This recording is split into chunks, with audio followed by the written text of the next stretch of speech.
Vamos a buscar ahí Hechos capítulo 9. Un poquito ya les adelanté lo que íbamos a estar hablando. Venimos hablando de Hechos capítulo 8, ya lo terminamos. La historia de Felipe, o cómo Felipe es utilizado por el Señor para en la obra de Dios, en la extensión del Evangelio, en llevar el Evangelio hasta lo último de la tierra.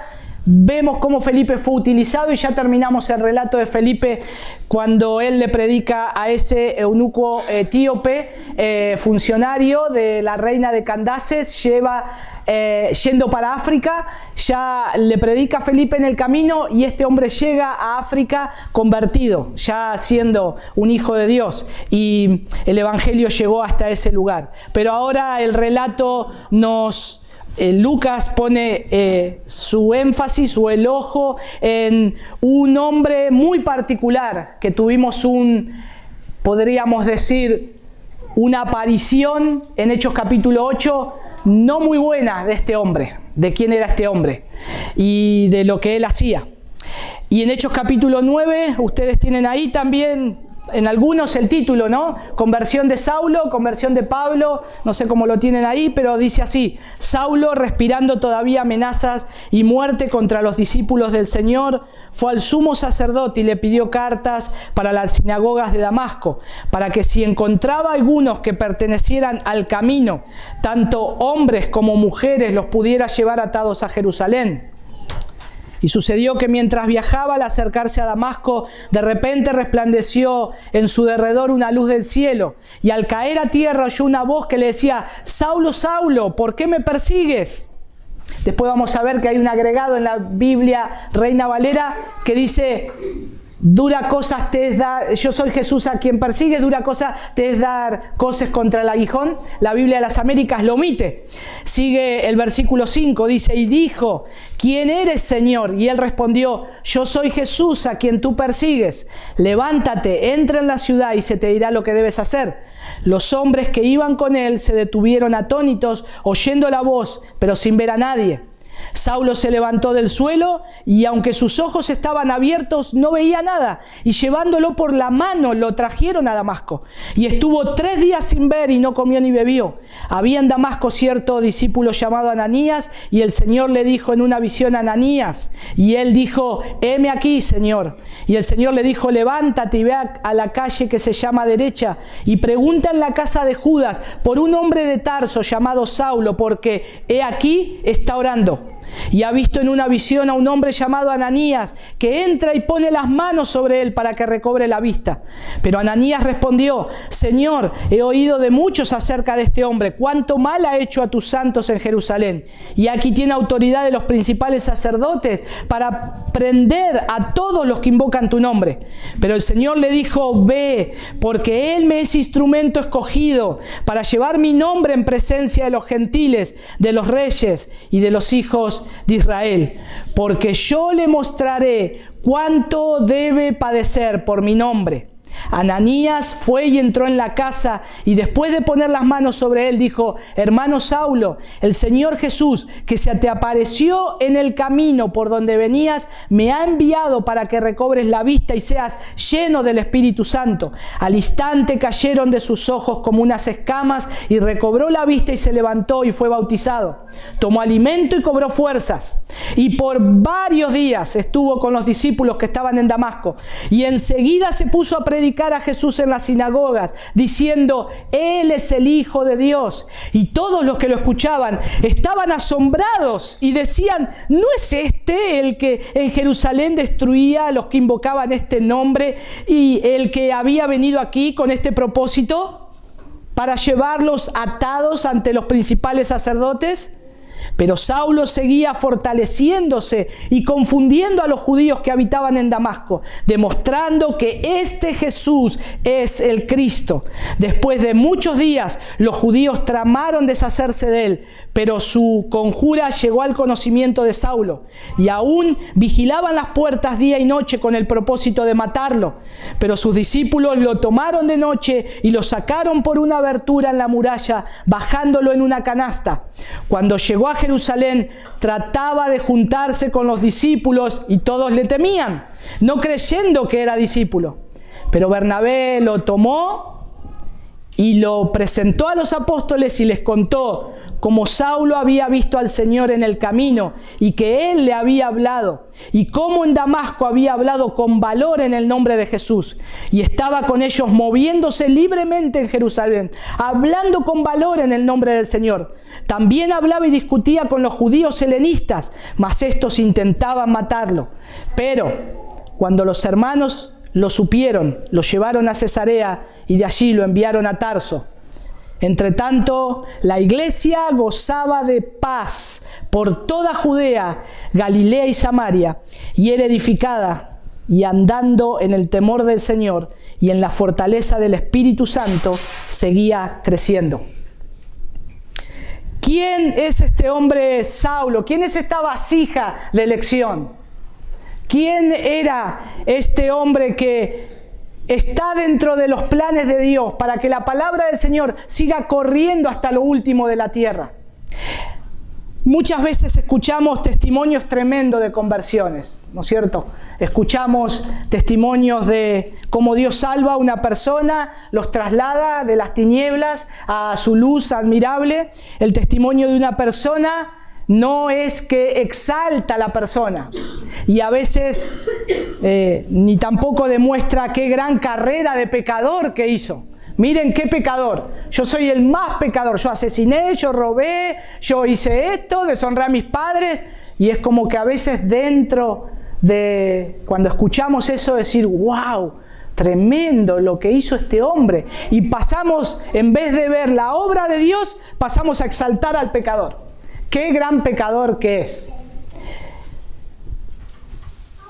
La vida mala de una persona o el testimonio de esta no es lo que convierte a aquella persona que lo escucha. Y eso es lo que la Escritura es clara. Cuando el mismo apóstol Pablo, al relatar la conversión, acá en Hechos capítulo 9, y después en 2 capítulos más, en Hechos, él mismo relata su conversión. Acá la está relatando Lucas. Pero después en los otros pasajes de Hechos es él mismo que la relata. Pero no la relata con el hecho de decir, miren qué malo que fui. Sino que creo que lo que el apóstol Pablo en todas sus cartas escribió, y lo único que él entendía, es lo que dice Romanos 1:16, que el poder de Dios para salvación es el Evangelio de Cristo. El poder de Dios para salvación, lo único que va a salvar a una persona es el Evangelio de Cristo. No es una persona que fue pecadora, y qué gran pecadora que fue. Me convierto porque este hombre me demuestra que es un capo. Pecó tanto y ahora el Señor lo salvó. No, es la gracia de Dios. Es la gracia de Dios sobre pecadores, sobre una persona salvada por el Señor. El testimonio personal de mi vida siempre tiene que estar enfocado en la obra redentora de Cristo. En la obra redentora de Cristo. Ustedes saben que yo voy a la cárcel a predicar y ahí hay muchos grandes pecadores. Y muchas veces ven quién es más pecador que otro. Y qué hizo tal o cual persona y que ahora el Señor lo salvó. Pero lo que ellos están aprendiendo es que en ellos hay gracia del Señor, misericordia del Señor, paciencia del Señor, para que se puedan arrepentir y creer en Cristo. Que eran viles pecadores, miserables pecadores, como vamos a estar viendo de Saulo o de Pablo. Y la conversión de Saulo de Tarso ha sido uno de los acontecimientos, podríamos decir, de mayor importancia en la historia de la iglesia primitiva. De gran importancia. Por eso cierra el versículo 31, que después de todo este suceso, la iglesia gozaba de paz. Porque antes estaban siendo perseguida por este hombre que tenía mucha autoridad, tenía mucho poder y conocía mucha gente poderosa, de los sacerdotes, del alto clero, podríamos decir.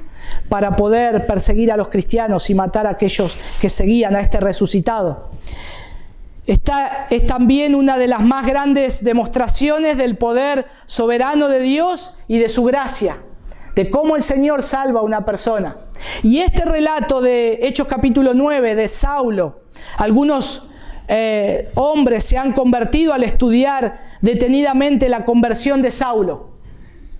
Muchos han leído el testimonio de Saulo y han llegado al conocimiento de la gracia de Dios por lo que está escrito acá, por la obra del Señor. Uno de ellos, de estos escritores y algunos también teólogos, han dicho que este relato por sí solo prueba ampliamente la verdad del cristianismo, que el cristianismo es verdadero. Por lo tanto, debemos ver cómo Dios obra en aquellas personas que escoge para su propia gloria y cómo también Él escoge para su propia adoración, y que no hay quien se pueda oponer a los planes del Señor. No hay quien se pueda oponer al camino del Señor. No hay nadie, no hay ningún plan. El Señor puede tomar al hombre más vil y menospreciado, horrible, feo pecador, a un perseguidor de la iglesia, y hacer lo que el Señor le dijo a Ananías: ve, porque esta es una vasija escogida para mí. Instrumento escogido, dice la palabra de Dios, pero se refiere Lucas a una vasija en la cual se puede depositar algo y puede ser útil a los demás.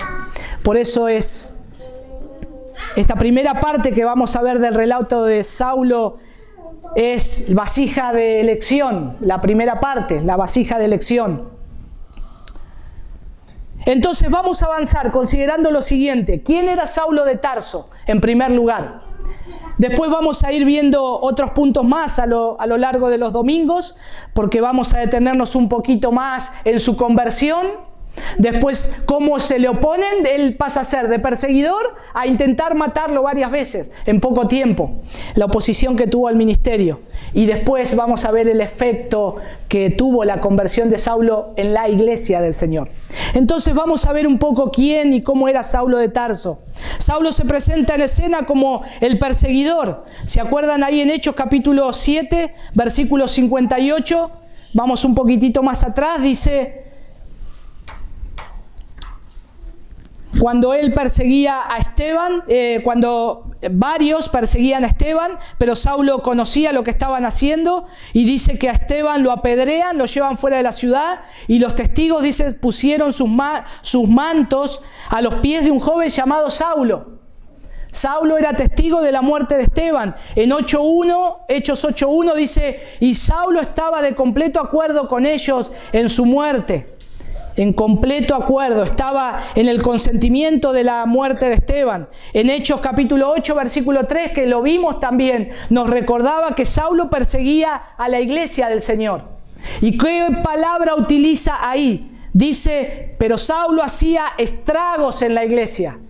La palabra ahí en el griego, estragos, significa una bestia salvaje que agarra a un animal y lo despedaza en 1000 pedazos. O que agarra cualquier cosa y despedaza a ese objeto o a esa persona o a ese animal en 1000 pedazos. La Escritura dice que Saulo hacía eso con los cristianos. Imagínense, tomarlos, entrar a una iglesia, estaban reunidos, sabían que se reunían en este lugar, sabían que estaban acá. Y él venía, ingresaba a la iglesia y arrastraba a todos afuera y los llevaba detenidos, y algunos los mataban o los torturaban. Ese era Saulo. Este joven era un joven nacido en Tarso, ciudad romana de Asia Menor. Fue enviado a Jerusalén a estudiar bajo la instrucción de un gran maestro, según los estudiosos, aquellos que se refieren a Gamaliel. En Hechos 22.3, cuando él presenta la defensa, él dice que él estudió, él fue parte de, él era conocido como en su tiempo, o encabezó la facción liberal de los fariseos. Él era un fariseo de fariseos. Y él había sido instruido bajo la dirección de Gamaliel, o el gran rabí judío. Es como decir hoy, no sé, imagínense un gran maestro que da una gran cátedra en una gran universidad. Pero imagínense que esta universidad es judía. Y el nombre sale en todos los diarios, el gran maestro de una charla y esto. Y nombrar, yo estudié con este maestro. Es alguien que uno dice, wow. Es alguien que aprendió bien. Entonces, es bien instruido. Ese era Saulo. Saulo se describe en Filipenses capítulo 3, versículos 5 y 6. Asimismo, él dice que es hebreos de hebreos.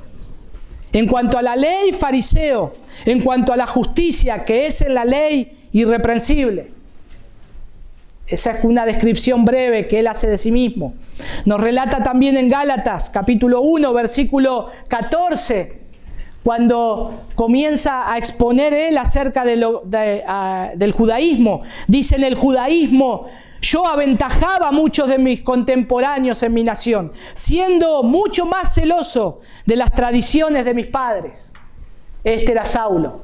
O sea, Saulo perseguía a la iglesia creyendo que le estaba haciendo un bien a Dios, creyendo que él estaba trabajando para Dios y que perseguía a estos del camino, que eran un estorbo, que predicaban acerca de un hombre que supuestamente había resucitado. Y estaban infectando a todo el mundo, estaban contaminando con ese mensaje a todo el mundo. Probablemente Saulo era un miembro también del Sanedrín, pese a su juventud, pero vemos que tenía una mente aguda, excelente preparación. Él era tenía un fuerte celo, en el cual estas dos cosas se combinaron para hacerlo el hombre que podía escalar con rapidez posiciones dentro del judaísmo. Por eso enseguida él se podía presentar delante de los sumos sacerdotes, pedir carta para algún lado para hacer tal o cual cosa, y enseguida se la firmaban, enseguida se las daban. No había oposición. Este hombre podía hacer lo que él quería, entre comillas. También era un ciudadano romano, derecho que heredó de su padre. Él presenta también su defensa cuando tiene que decir o ser juzgado: yo soy ciudadano romano, tengo mi ciudadanía, acá estoy yo. Él perseguía a algunos hombres y mujeres del camino, dice la palabra de Dios. Dice ahí en el versículo 2: y les pidió cartas para las sinagogas de Damasco, para que si encontraba algunos que pertenecieran al camino, tanto hombres como mujeres, los pudiera llevar atados a Jerusalén. ¿Por qué se decían los del camino? Porque Jesús mismo hizo esta descripción. Cuando nosotros leemos en los evangelios, cuando Jesús dice: yo soy el camino, la verdad y la vida. Yo soy el camino, la verdad y la vida. Nadie viene al Padre sino por mí. Por eso en Hechos también se cita varias veces esta expresión. Y otra vez también Pablo, cuando da su defensa y testimonio de su conversión, en Hechos capítulo 22, versículo 4, él dice: y perseguí este camino hasta la muerte, encadenando y echando en cárceles tanto a hombres como mujeres. Y está bien este término, porque el cristianismo es el camino, es el único camino a Dios. Es el único camino que nosotros seguimos, que nos lleva al Padre. Es el único camino que todo hombre puede tomar para conocer a Dios. El único camino, Él es el camino, la verdad y la vida. No hay otros atajos ni hay otros caminos alternativos. Es el camino a Dios, a vivir una vida santa, y el camino donde proclamamos la verdad de Cristo y del Cristo resucitado. Esto hacían los cristianos. Esto hacían los cristianos. Saulo no solo estaba implicado en la muerte de Esteban y de acuerdo con ello continuaba haciendo estragos en la iglesia como una fiera salvaje, sino que también dio su voto a favor de la pena de muerte para algunos. O sea, Saulo tenía el poder, era un joven que tenía el poder para decir: mátenlos, o échenlos a la cárcel, o déjenlos libres. Ahí en Hechos capítulo 26, versículo 10, vamos a leer el 9, por favor, acompáñenme ahí. Estamos viendo quién era Saulo, ¿no es cierto? Dice Hechos 26:9, dice: yo ciertamente había creído mi deber hacer muchas cosas contra el nombre de Jesús de Nazaret, lo cual también hice en Jerusalén. Yo encerré en cárceles a muchos de los santos, habiendo recibido poderes de los principales sacerdotes. Y cuando los mataron, yo di mi voto. Versículo 11. Y muchas veces, castigándolos en todas las sinagogas, los forcé a blasfemar. Y enfurecido sobremanera contra ellos, los perseguí hasta en las ciudades extranjeras. ¿Qué clase de hombre es este? El apóstol Pablo, Saulo de Tarso, antes que sea apóstol, antes que sea convertido por el Señor, él forzaba a blasfemar. Lo que significa ahí la palabra forzar a blasfemar es obligar a alguien a insultar a otro. Es como que alguien te obliga a decir, insultá a Jesús, negá a Jesús, decir cosas terribles contra este hombre. Y él dice que a muchos los obligó a blasfemar o a insultar, a hablar mal. Fue su celo como perseguidor de la iglesia lo que causó que muchos de los creyentes se vayan de la ciudad masivamente, tomen sus pertenencias, dejen sus trabajos, dejen sus familiares y se vayan por temor a este hombre que era una fiera salvaje. Pero aún este joven no quedaba satisfecho con que se iban. Los eché, acá mando yo. No, él iba y los perseguía hasta encontrarlos. Por eso dice la Escritura que él estaba enfurecido en gran manera. Recibió cartas del sumo pontífice autorizándole para perseguir a los que habían escapado y traerlos de nuevo a Jerusalén para castigarlos. Ahí es donde tienen que sufrir. Qué contradicción, ¿no? Este hombre haciendo cosas, creyendo para Dios, estaba peleando y persiguiendo al mismo Jesús, porque estaba siguiendo a la iglesia del Señor. La actitud de Saulo contra Cristo misma era odio. No es que él odiaba solamente a estos hombres, perseguía a la iglesia del Señor, y la iglesia del Señor es la esposa de Cristo. Meterse con la esposa de Cristo es meterse con Cristo mismo. Él no amaba a Jesús, él lo odiaba. Ahora podemos ver cómo Dios tiene un plan específico para cada persona que salva. Este hombre, Dios veía toda esa imagen. Él conocía todo eso. Jesús veía todo eso. Pero en el Señor hay un plan específico para cada persona que Él salva. Para cada hombre, mujer que Él salva. Como también podemos pensar, y a veces viendo esto, cómo el Señor cambió el curso de tu vida, de mi vida, ¿no es cierto? Cómo el Señor me cambió a mí cuando yo iba por mi propio camino, cuando yo iba buscando mi propia felicidad, buscando y haciéndome mi propio Dios. Cómo el Señor tiene sus planes. Y yendo por un camino diferente, Él me muestra el camino de la verdad. Y así a cada uno de ustedes, de nosotros. Nosotros también, como Saulo, estábamos lejos de Dios, insultando a Dios de muchas maneras, siguiendo al Dios que no es el Dios vivo y verdadero. Esa es la realidad. Saulo creía que hacía un favor a Dios siguiendo a estos del camino. Pensaba eso. Pensando cosas terribles.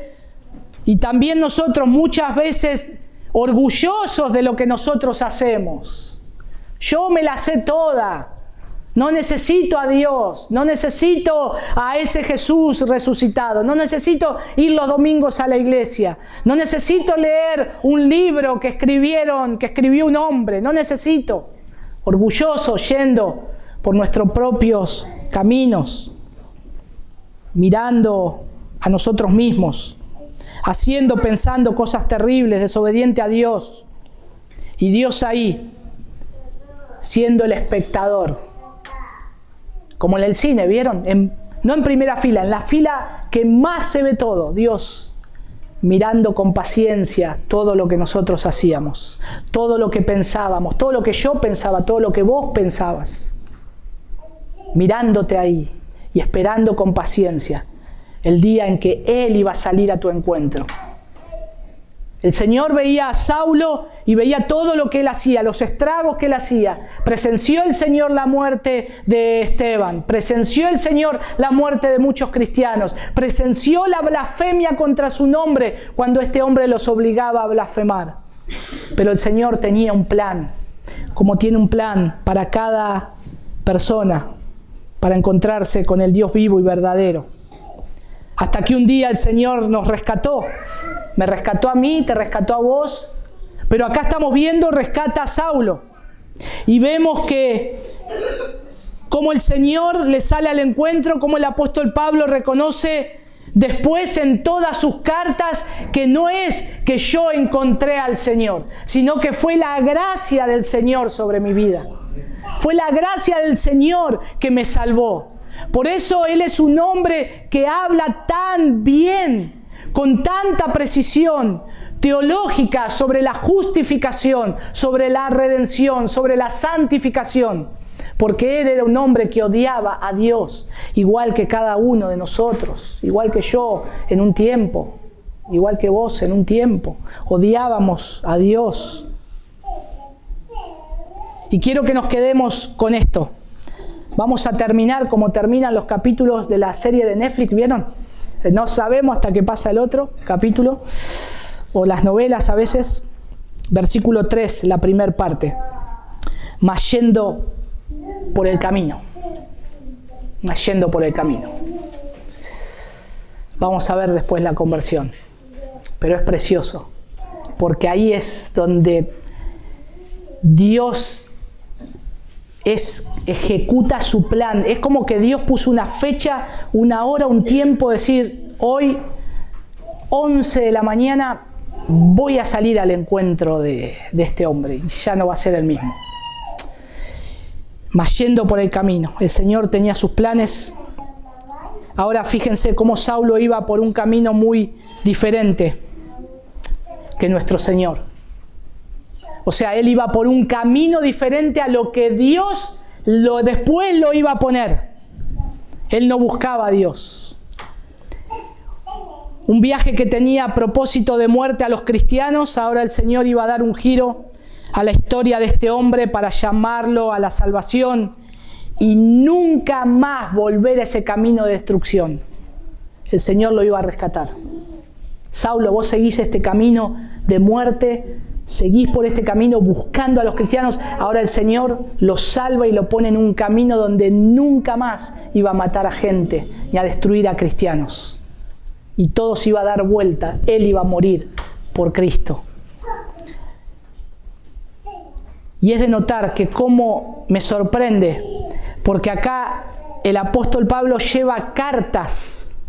Pide cartas del sumo sacerdote para matar a cristianos. Y en el camino el Señor le sale al encuentro y es como que el Señor le está diciendo también, y esas cartas que llevabas para matar a los cristianos, ahora vas a escribir cartas que van a edificar la iglesia.